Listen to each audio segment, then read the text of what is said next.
The Judgment Day are once again the undisputed WWE Tag Team Champions after they won the titles thanks to interference from Jimmy Uso last night on the season premiere of Monday Night Raw. Details on that plus SmackDown draws big numbers for the season premiere on Fox last Friday. Details on how many viewers tuned in for the Blue Brand show. An update on the reason why Michael Cole was not on commentary last night. Details as to why he was absent for only the third time in his 25 years in WWE. Jade Cargo goes face-to-face backstage with Becky Lynch last night on Raw. A Women's World Championship match has been announced for Crown Jewel. We've got the ratings for Friday's edition of AEW Rampage on TNT. Jakara Jackson has been pulled from the NXT Women's Breakout tournament through injury, and several other matches, segments, and big moments have been announced for next week's edition of Monday Night Raw.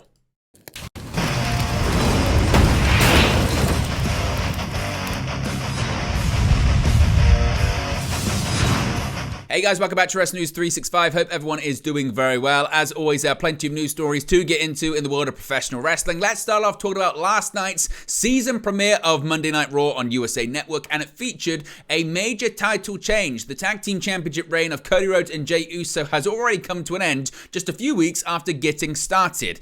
A familiar finish led to a title loss for main event Jey Uso as his twin brother Jimmy appeared out of the crowd to deliver a timely super kick, setting up Finn Balor and Damian Priest to recapture the WWE Undisputed Tag Team Championships from Jey Uso and Cody Rhodes last night on Raw.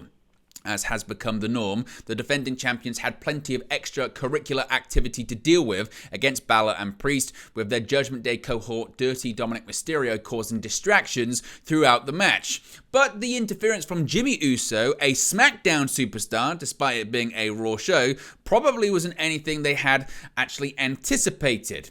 The Bloodline and the Judgment Day have had plenty of interactions of late, however, perhaps brokering a deal somewhere along the line, so that could have been the connective tissue in play here. Of course, that was actually set in place prior to Fastlane, Rhea Ripley brokering a deal with Paul Heyman, so perhaps this is why this interference happened last night on Raw. Whatever the particulars, Jimmy's superkick flattened Jey, leading to a coup de grace on Balor for the 1-2-3 and picking up the Tag Team Championships for the second time as a team in their career. As for Cody Rhodes, he was unable to disrupt the pin attempt thanks to having gone through the announcer's table via a razor's edge from Damian Priest just moments before. He and Jey, of course, won the titles from Finn Balor and Damian Priest just over a week or so ago at WWE Fastlane, but had to watch in disappointment to end the show Monday night as all of the Judgment Day raised their respective gold. Balor and Priest with the tag titles, plus Priest, of course, with his Money in the Bank briefcase, Mysterio with the NXT North American Championship, and Rhea Ripley with the WWE Women's World Championship on the ramp following the victory, which of course you can see on the screen right now. So what are your thoughts on the Judgment Day once again being tag team champions? What do you think this means for Cody Rhodes moving forward? Of course, he can now no longer appear on SmackDown, or does that really matter considering we saw Jimmy Uso appear on Raw anyway? Does the brand split really mean anything at this point? What were your thoughts on the finish? What are your thoughts on the title change? And what do you think it means for everyone involved moving forward? Let me know your thoughts, as always, in the comments section below. Now, speaking of season premieres, we've got the ratings for the season premiere of SmackDown on Fox, and with the return of Roman Reigns, big viewership for the Blue Brand. The viewership figure and key demographic rating for Friday's October 13 edition of SmackDown on Fox has been revealed. According to Brandon Thurston of WrestleNomics, SmackDown drew 2.417 million viewers. This is up from the October 6 edition that drew 2.319 million viewers. This is the total highest viewership for the show since the September 15 episode that featured the return of The Rock. Now, in the 18 to 49 demographic, Friday's show scored a 0.62 rating. This is actually down from the week prior that scored a 0.64 rating. The show featured the return of Roman Reigns and his first confrontation with LA Knight. Knight went on to defeat Solo Sikoa in the main event of the show. Also, in addition to that, Triple H announced former NWA World Heavyweight Champion Nick Aldis as new SmackDown General Manager, with Adam Pearce taking the position for Monday Night Raw. Aldis then announced Kevin Owens as SmackDown's newest star in the Jey Uso trade. So what are your thoughts on the ratings and numbers for Friday's edition of SmackDown? Is it any surprise that the viewership is up, considering it was billed as the season premiere of the show and also featured the return of Roman Reigns, plus an appearance from Triple H for that big big announcement. Let me know your thoughts about that, and where do you think this is going to go in the future, particularly now that we're entering into the final season of SmackDown on Fox before the blue brand returns to the USA Network in 2024. Now, eagle-eyed viewers last night would have noticed that Michael Cole was not present on the show, which is out of the norm considering this guy never misses WWE events. Iconic announcer Michael Cole, as I mentioned, rarely misses his duties on commentary for WWE shows, but he wasn't behind the desk on Monday's edition of Raw, whose booth was led by Kevin Patrick. Now, it led to many questions as to why this was the case, and we do have some answers right now. According to PW Insider, Cole's absence this week was planned and not due to an illness. According to the outlet, Patrick was set to be in the lead commentary position for many weeks leading up to the show, as Cole had requested time off due to a personal commitment.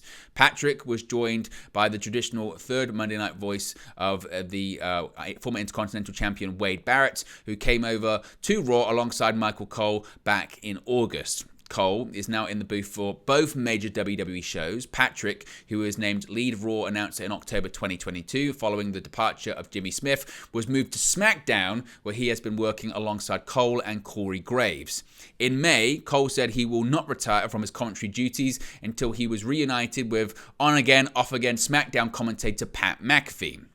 Cole also said he has a lot left to do in the company, with a lot of shows left to call. Speaking on McAfee's show, the 56-year-old said that at the age of 60, it might be a pretty good age to slow down. On a recent episode of Monday Night Raw, Cole interviewed current World Heavyweight Champion Seth Rollins, who mentioned the fact that Cole rarely misses shows. Cole responded to the praise, saying he had only missed 2 shows in the past 26 years. Of course, last night makes this week's episode the 3rd time within that time frame, but still, 3 shows missed in 26 years. Pretty good going, but it's good to know certainly that it's not through illness or anything like that, and it had been actually planned for quite some time. So hopefully he'll be back Friday for SmackDown and then back for Raw next Monday too. Now, speaking of Raw last night, we've seen Jade Cargo now face off with quite a few different people on WWE programming. Friday night on SmackDown, it was Charlotte Flair. We've seen her meet with Triple H, meet with Shawn Michaels. And Monday night on Raw, she went face-to-face with the NXT Women's Champion, the man, Becky Lynch. After a brief appearance at Fastlane on NXT and SmackDown in recent weeks, Jade Cargo's pre-official debut hype tour continued on Raw on Monday night, interacting with none other than the NXT Women's Champion Becky Lynch in a backstage segment.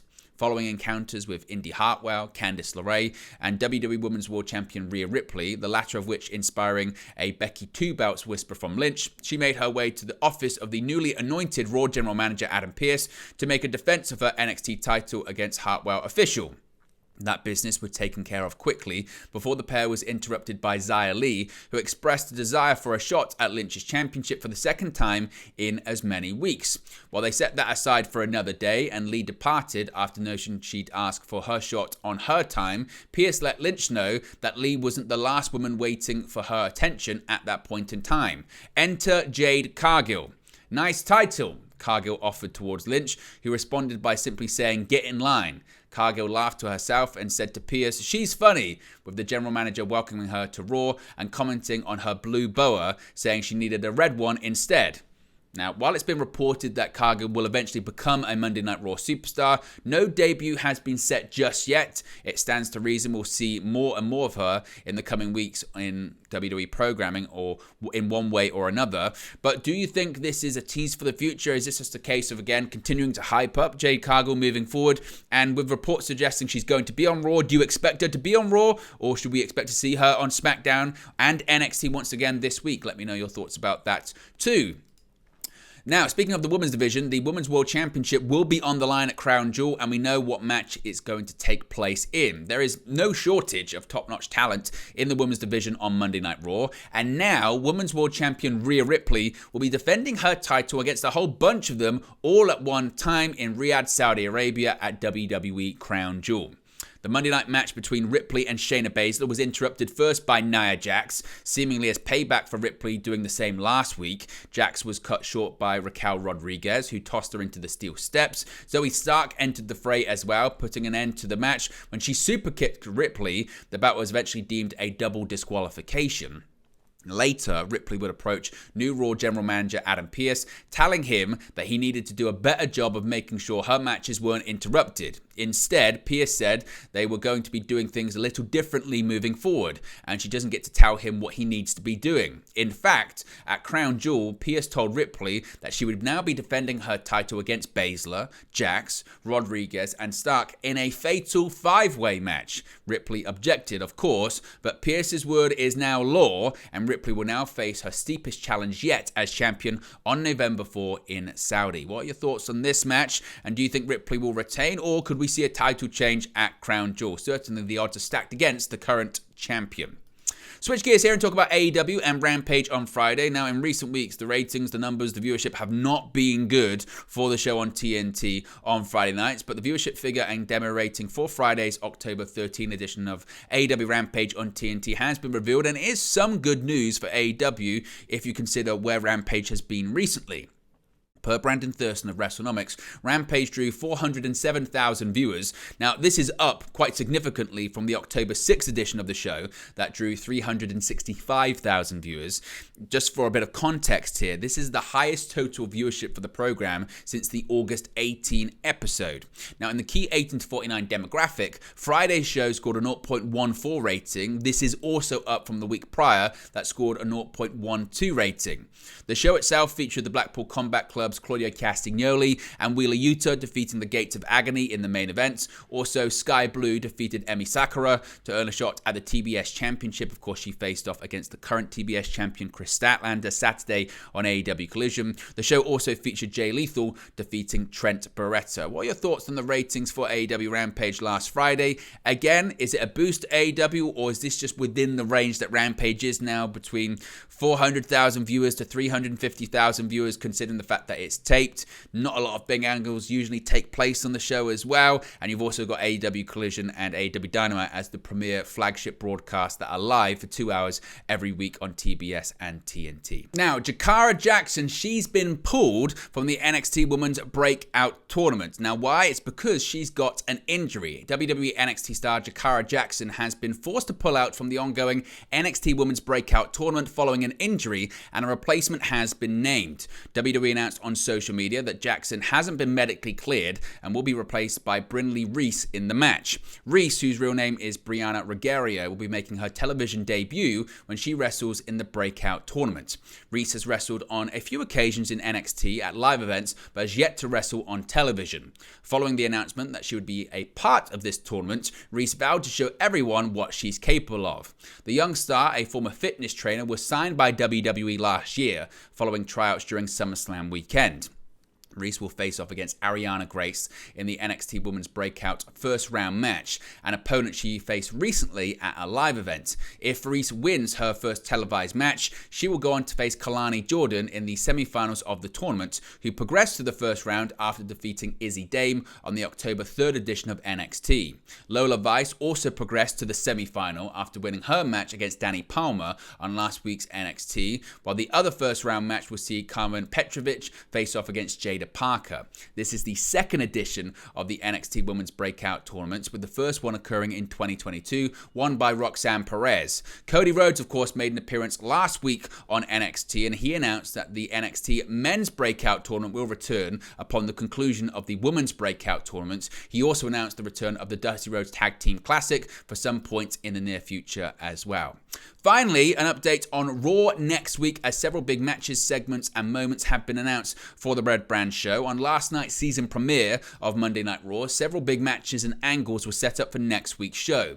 In a backstage segment, Drew McIntyre confronted Sami Zayn about his acceptance of Jey Uso, which led to a match being made for next week.